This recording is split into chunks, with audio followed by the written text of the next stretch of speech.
வணக்கம் மக்களே, நான் உங்கள் ஷெஃப் பிரவீன். இன்றைக்கி நம்ம என்ன பார்க்க போகிறோம்னா, முட்டை அப்பம் எப்படி பண்ணலான்னு தான் நம்ம பார்க்க போகிறோம். எல்லாருமே அப்பம் சாப்பிட்ருப்பீங்க, அதை நான் நம்புகிறேன். ஆனால் யாரும் முட்டை அப்பம் சாப்பிட்ருக்க மாட்டீங்கன்னு நான் நினைக்கிறேன். அதனால் இன்றைக்கி நம்ம முட்டை அப்பம் எப்படி பண்ணலாம் தான் நம்ம பார்க்க போகிறோம். வாங்க எப்படி பண்ணலான்னு நம்ம பார்க்கலாம். இதுக்கு தேவை அப்பக்கடாய். அப்பக்கடாய் வந்து ரொம்ப சூடாக இருக்கக்கூடாது, ஒரு மிதமான சூட்டில் இருக்கணும். ஏன்னா ரொம்ப சூட்டில் இருந்தால் மாவு சுற்ற ஆரம்பிச்சிடும். அதனால் மிதமான சூட்டில் போட்டால் தான் கலர் சூப்பராக வரும். நம்ம முட்டை அப்பம் பண்ணுறப்ப என்ன பண்ணோம், அப்பா கடாய் வந்து ரொம்ப ஸ்லோவாக இருக்கணும். அதாவது எப்படி சொன்னால், மெழுகுவர்த்தி எந்த அளவுக்கு இருக்குமோ அந்த அளவுக்கு ஸ்லோவாக வைக்கணும். அப்போ தான் முட்டை குக் ஆகும். இல்லைனா முட்டை குக் ஆகாது, ரொம்ப பச்சையாக ராயக அப்படியே இருக்கும்.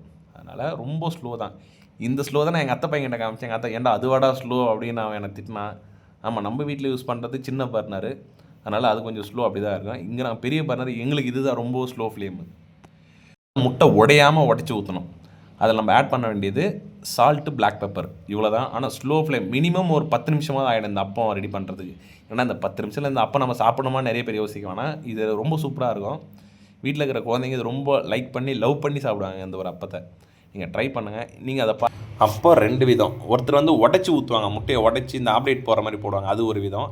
நான் அந்த மாதிரி போட மாட்டேன். அந்த மாதிரி போட்டால் ஒரு லுக்கு நல்லா இருக்காது. நான் அதுக்காக தான் ஹோல் எக்கை உடச்சி அதில் ஊற்றிருக்கேன். அது வந்து ஃபினிஷிங் நல்லாயிருக்கும். இந்த முட்டை குக் ஆகிடுச்சான்னு பார்க்குறது அந்த மாதிரி தூக்குனா முட்டை வந்து கீழே விழக்கூடாது, உடையக்கூடாது, ஒழுகக்கூடாது. இந்த 3 இதுவும் இருக்குது. இது 3ம் கரெக்டாக இந்த அப்பத்தில் இருந்துச்சுன்னா இந்த அப்பத்தை நீங்கள் சூப்பராக பண்ணிட்டீங்கன்னு அர்த்தம். ஓகே மக்களே, இவ்வளோ தான் வீடியோ. நம்ம இன்னொரு வீடியோவில் பார்க்கலாம்.